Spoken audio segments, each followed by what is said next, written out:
You know, guys, we've talked about the Loyalist Astartes legions quite a bit, haven't we? I've already done a ranked video on how I view them, and since then, folks have asked me to rank the Traitor Legions because, well, I did indeed say that I would. But honestly, I wanted to talk in more detail about the Loyalists first, and then I'd be able to dedicate more time to the Traitors.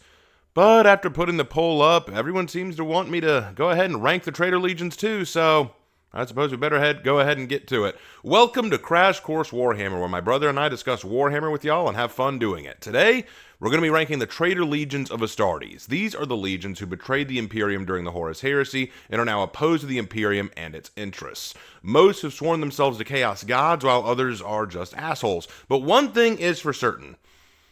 I'm not really a big fan of any of them. I am annoyed by most of the Chaos Legion, so ranking them is very difficult for me, but I did have to sit down and really think about it, so yeah, we're going to do it. But before I start, though, I want to make a few things very clear. Number one, this will not be a deep dive into each legion. I'll set aside whole videos for each one, but for now, I'm just going to give my ranking and give very brief explanations to each legion.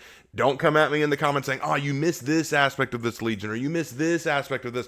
This is very much not a deep dive. This is just an overall general picture of the legions. I'll do dedicated videos later. Second, this is all my opinion. You're free to like what you like. You're free to enjoy what you enjoy. I don't know where we got this idea that just because I say something is bad in my opinion or that I do not like something, you are therefore not allowed to like it. I have never said that. I will never say that. So please do not come at me saying, oh, you hate this legion. How could you? I love this legion. I'm sorry. It's my opinion. Okay? All right, so now that we've got that out of the way, let's get started. There are 9 legions to look at, so let's go ahead and rank them from bottom to best. Number 9, the Black Legion.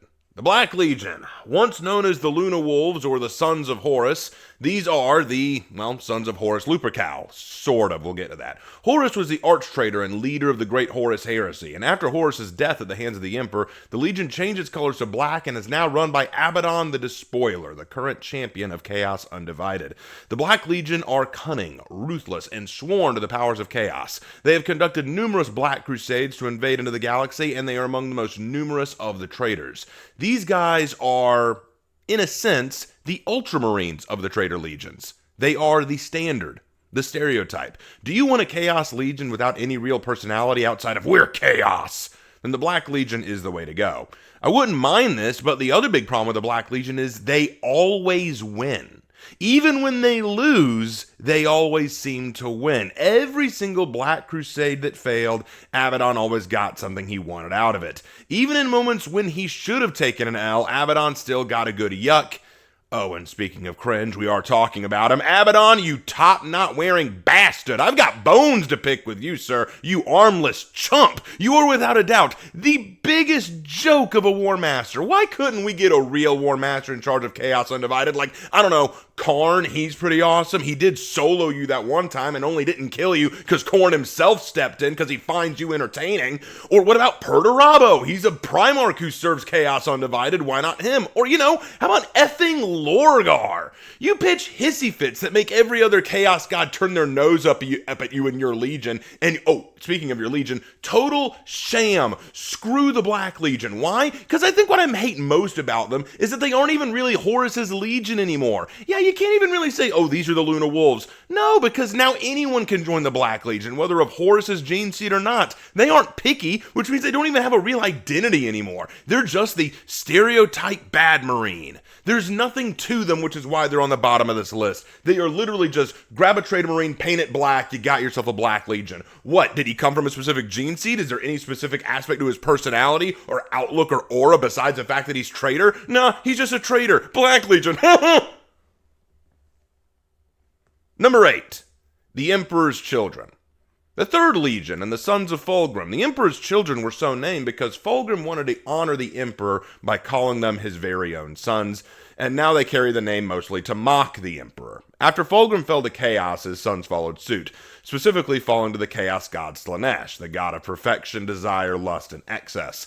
The Emperor's Children are low on this list because up until recently, they've done fuck all. See, after their retreat into the Eye of Terror at the end of the Horus Heresy, they started giving in to their decadent and hedonistic desires by stealing slaves and servants from planets and Yeah, after that, they started stealing slaves and servants from other traitor legions, even going so far as to, I'm not even kidding, to steal the body of Horus Lupercal himself from the Black Legion.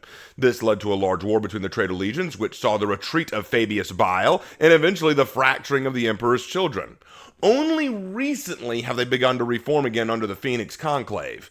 Now they're starting to act as one legion again, with Fulgrim suddenly appearing every now and then to help them out. Now, many people think of the Emperor's children as just sexual deviants. They're the slut marines, as some call them. But that's only scratching the surface. These guys are a deviant, okay? They commit atrocities and acts so vile that reality itself weeps when they show up. They're finally returning to the setting proper, but for the most part, I see them as just crazed, hedonistic lunatics who just now got done with their private orgy sessions to actually make an impact on the galaxy. Oh, and screw Lucius the Eternal. If you don't know who Lucius the Eternal is, you're a very lucky person. He's got to be one of the most insufferable characters in all of Warhammer 40k. I absolutely cannot stand him. We'll probably end up doing a whole video on the guy. He's annoying. But yeah, just so you know, not a fan of the Emperor's Children. Also, I find it funny that they're also sometimes called the Noise Marine or the Sound Marines, because they make horrible, terrifying noises that can apparently warp the mind and bust brain cells. Yeah, imagine that guy who lives underneath your apartment who just blasts his rock music at all hours of the night. Yeah, if you were annoyed by that guy, you're annoyed by the Emperor's Children. Number 7, the Alpha Legion.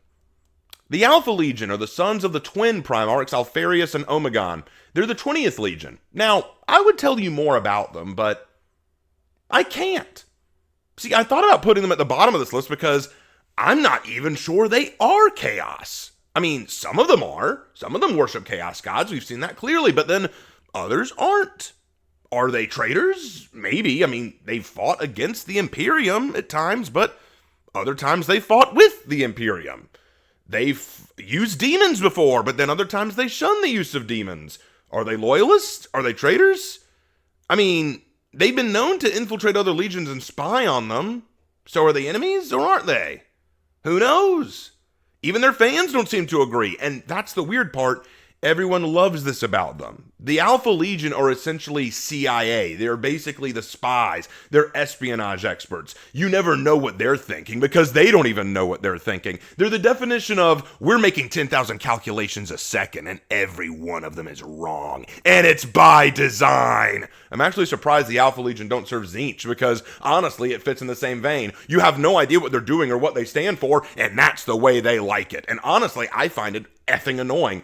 I meet so many people who just love the Alpha Legion, who just adore everything about them, but if I were to ask them, okay, who do they fight for? Quite often, they'll start arguing like, oh, well, they're secretly imperialists, they're secretly loyalists, but actually they're serving they're secretly imperialists, but they're working with the traitors. Like, okay, then why did they fight the Imperium at this one point? Oh, well, you see, that was because it feels like I'm talking to a person explaining Kingdom Hearts lore. It's never going to get you anywhere, and it's only going to give you a brain aneurysm. Yeah, I don't like the Alpha Legion. Number 6, the Thousand Sons.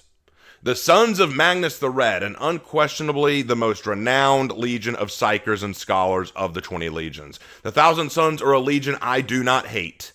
I just pity them, which is almost worse. These guys should be awesome. They have an Egyptian-style flair to them. They're wizards in space, the vast majority being psychers who can manipulate the warp and cast cool-ass spells and blasts of raw energy. These guys should be awesome. They should be kicking ass. They should be the best effing traitor legion there is. But they aren't. These guys haven't had a win in so long, they don't even know how to spell the word. They forgot how to write the letter W, and that's not a joke, because as a result of some warp fuckery and trickery by Tzeentch and Ahriman, now a large portion of the Thousand Sons are rubric marines. What's a rubric marine? Picture living warp dust inside of a space marine armor. They fight like 10 soldiers without feeling, without emotion, and without restraint, but they aren't human anymore, just drones who do as they're told.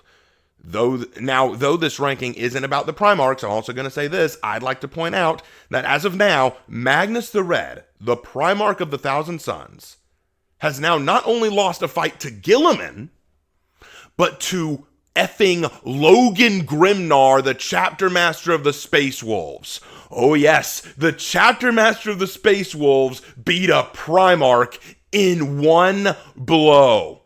Now, okay, granted, I'll give full context. By hitting him with the Axe of Mordecai, which is a chaos-infused axe. Again, you're so loyalist, you use a chaos weapon. No one question it, please. But after hitting Magnus with it, it made him vulnerable to the Grey Knights being able to blast his ass back into the warp. So technically it wasn't Logan Grimnar alone.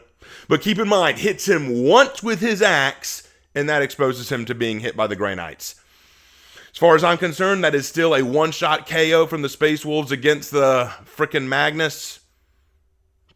Sweet mother of mercy, you Space Wolves are just so gosh darn cool. Please make me hate you more, you damn flea-bitten bastards. You actually make the Thousand Sons, the Wizards of Space, look like losers. Why do you do this to me?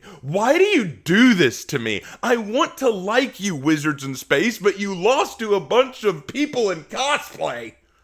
Sorry.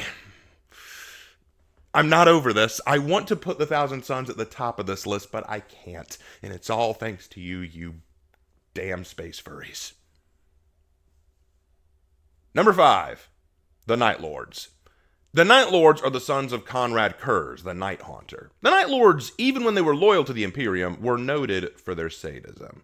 For the Night Lords, terror is their primary means of warfare. They strike fear into a planet's population and slowly drive the enemy insane with terror and paranoia. They flay the skins from their prey and wear them as capes. They delight in torture and subjugating their foes. Oh, and all of that was before they turned traitor.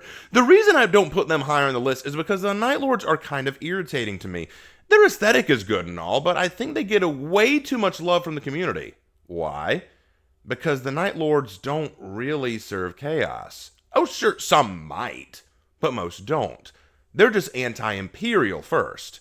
See, they choose to live life the way they want to. They pursue their own goals of sadistic and hedonistic desire with no rules or Imperium to impede them, and that's why I don't like them. They don't understand, I just don't understand why others do. That's the thing. I don't get why people like them so much.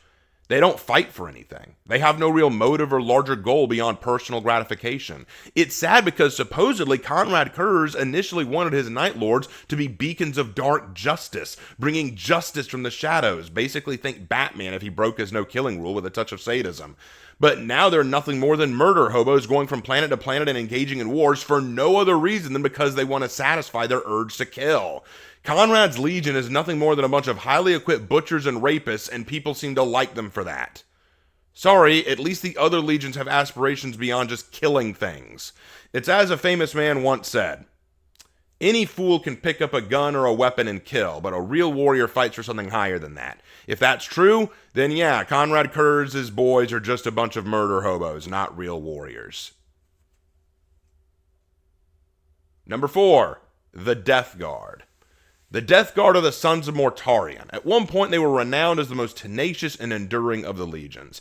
It was said they could march through even the most brutal of punishment and bombardment and carry on fighting. However, one of their highest-ranking soldiers, Typhus, was making some shady deals with the god Nurgle, and he eventually tricked the entire legion and his Primarch right into the Plague God's clutches, leading to Mortarion being forced to submit to Nurgle to save his sons. Now they are Plague Marines, walking, bloated embodiments of disease, pus, and decay. They feel nothing but ecstasy as they march their way through battle. Wounds mean nothing to them, and the joy of rotten decay is all they can contemplate. Ironically, I actually like Mortarion way more than I do the Death Guard. While he's definitely a hypocrite, he made a deal with Nurgle to save his legion, and now they hardly acknowledge him as their leader. They love being Plague Marines so much that they just can't understand why Mortarion would have ever wanted to avoid this fate. They like Typhon. Yeah, that's Typhus, but he changed his name. They like him way more. And you know what? Just as a general rule, screw Typhon. Honestly, I think that the Plague Marines are cool conceptually and design-wise, but in terms of how they came to be, again, screw Typhon. I want to like the Plague Marines because honestly, aside from a legion we're going to get to in a minute, they're probably the ones that stand out the most. Look, you see a bunch of Traitor Marines and you usually tell them apart by their color, right? The Death Guard, you don't need to tell them apart by color. They look disgusting, and I'm kind of here for it. I love the look of these guys. But overall, I'm just kind of like, the way they came about is kind of just laughable to me. But that's neither here nor there. Number 3, the World Eaters. The World Eaters are the sons of Angron. Now, you gotta give the World Eaters a lot of credit. They're a very simple legion to understand. If you want to understand the World Eaters, all you need to know is just two simple sentences. Blood for the Blood God! Skulls for the Skull Throne! Yep, that's right. These are the famous Khornate Berserkers. Angron was itching for a reason to betray the Imperium, and Khorne gave him the perfect chance, and his legion pretty much followed him happily. Now they are all consumed by intense rage, and many have lost themselves to it so completely that they often go mad and will attack anyone and anything they perceive as a target, even their own allies. But that's fine for them, because they care not from where the blood flows, only that it flows in abundance. And probably the best thing about the World Eaters is their leader, Kharn the Betrayer. He is probably one of the coolest Chaos Marines active, a powerful warrior who learned to harness and control his rage. He fought and nearly killed Abaddon the Despoiler, as well as fought against Saint Celestine, and he fought against my boy Azrael and nearly got the upper hand numerous times. Kharn is a beast, but one with a strong sense of honor as well as self-control, which is why Khorne likes him so much. Khorne prefers warriors, not rabid brutes. Now, I know what some of you are thinking. Raven, why are you okay with the World Eaters for being murderers, but not the Night Lords? One word: conviction.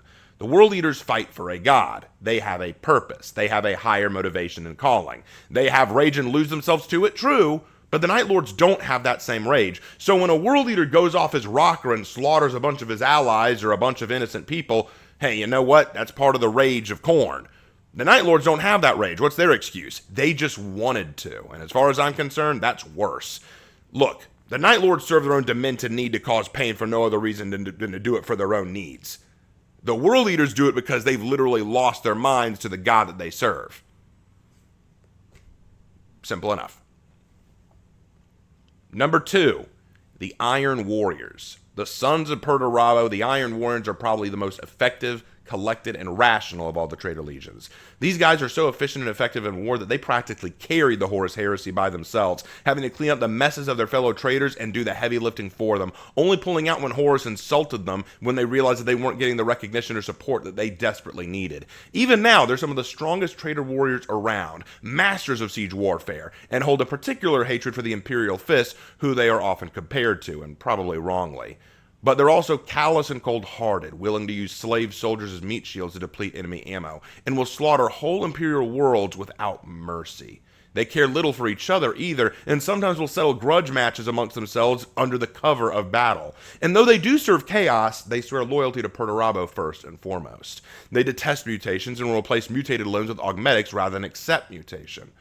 So, why are they only second and not first if they're that awesome? Because the Iron Warriors, like their Primarch, are petty as shit. The Iron Warriors are humorless and petty bastards who will kill one another for slights, and honestly only betrayed the Imperium because Perturabo felt like he wasn't getting the attention and recognition he wanted. Yeah, it's not impressive. I do like a lot of things about the Iron Warriors. Their overall aesthetic is cool. They look really badass. They basically lock demons inside engines and vehicles and weapons and armor to basically make them more powerful. So they are willing to use chaos rather than be used by it, which is kind of cool. But at the same time, they are still petty bastards. So while I think they're awesome, it's kind of like, you know what I'm saying? And then number 1, the Wordbearers. Okay, all right, calm down. I already hear you going to the comments. Listen up. The Wordbearers are the sons of Lorgar, and they are by far one of the weaker Traitor Legions. Many people actually consider them the jokes of the Traitor Legions. See, if the Black Legion are your standard stereotype Traitor Legion that need to be intimidating, the Wordbearers are the legion you use when you want them to lose. Yeah, the Wordbearers lose constantly, which is ironic too, since they're the largest of the Traitor Legions. Well, okay, time out. They are the largest outside of the Black Legion, but can we really count the Black Legion since they outsource so much? And yet, despite being so large, they have a loss record so pitiful, it's the only reason the Thousand Sons can still be proud of themselves. Ahriman looks in the mirror every morning and says, "At least you're not a Wordbearer, man." So, look, if the Wordbearers are that pathetic, why are they the best? Why do I put them at number 1 on this slot? There are 3 reasons. Number 1, the first reason. Of all the Traitor Legions, they have the best reason to turn to chaos. The Emperor was unnecessarily harsh on Lorgar and the Wordbearers for their spreading of their faith. Even the Ultramarines, who never question anything the Emperor says or does, were rather unhappy with this decision to punish them so harshly by bombing Monarchia. It's no wonder to me Lorgar went to Chaos. He felt completely backstabbed by the man he worshipped as a god after he'd gone above and beyond to serve him and spread his message. Granted, he did it the wrong way, but there were so many better ways the Emperor could have dealt with it, and he decided to just nuke his ass from orbit. Why? Just why, Emperor? That was some of the worst decision making you could have possibly made, and it almost single-handedly led Lorgar right to Chaos. The second reason, they're probably the most devout of the Traitor Legions. The Wordbearers are truly faithful and don't just worship Chaos because their Primarch does. They are sincerely driven by faith and devotion, which, if you're going to call yourself a Chaos Legion, that might be an important thing to follow. A lot of the other Chaos Legions either follow their Chaos God because their Primarch did, or because they were shanghaied into it, or because they're being forced. In the case of the Wordbearers, they're just looking for answers to the galaxy, and the Chaos Gods give it. Is it the wrong direction? Sure, but it makes sense, and it also feels a little bit consistent, and they're probably the only Legion that I will really say, yeah, that's Chaos. And then third, I hate to say this. I really hate to say it, but we owe the current setting of Warhammer 40k to a Wordbearer, Erebus. This fantastic hobby we have today would not exist without that son of a bitch, Erebus was the Wordbearer who was already worshiping Chaos before he even started following the Space Marines. He was the one who was whispering bad things in Lorgar and Horus's ears. He's the one who's basically been setting up the whole Horus heresy from day one. He is a son of bitch. Everyone hates him. Chaos hates him. But his actions led to the Horus heresy, led to the fall of the Imperium and the descent into Chaos. Without Erebus, we would not have the current lore. So yeah, a Wordbearer made it all possible. As much as I hate to admit it. Now, would things have been better had Erebus not been a little bitch? Absolutely. I would have loved it if he wasn't around, but I also love the current lore we're in. It's very fascinating and intriguing and fun, and we wouldn't have it without that son of a bitch.